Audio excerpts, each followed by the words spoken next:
ինչը նվազեց։ Պետք է ձյուն եւ անձրև գա, որ չտուժի գյուղատնտեսությունը, ռոռոկման ջրի պակաս չունենանք։ Տեղումների եւ ջանցակավությունն էլ արդեն բարձր ջրային ընդհանուր հաշվի կշռի, գետերի լցված ջրամբարների լցվածության այդ ամեն ինչի համար մեծ վնասներ է։ Առաջիկա 5 օրերին առանց տեղումների եղանակ են կանխատեսում օդերևութաբանները։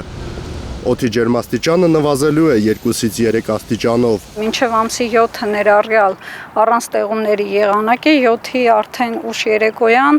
նոր ցիկլոն է մոտենում, ինչով պայմանավորված կրկին տեղումներ կունենանք։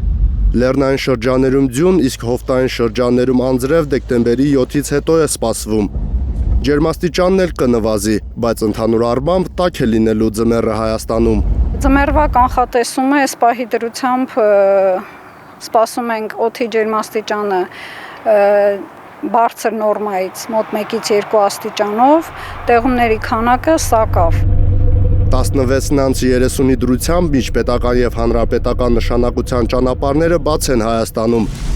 Ճանապարհային դեպարտամենտը հայտնում է, որ Վարդենյանց լեռնանցքում եւ Սիսիանի Զանգեր կոչվող հատվածից մինչեւ Սառնակունք թույլ ձյուն է տեղում։ Վարդենյանց լեռնանցքում տեղ-տեղ մերկասառույց է։ Հայկ Ավանեսյան, Առաքել Օհանյան, Հենրիկ Համազասպյան, Հայլուրի համար։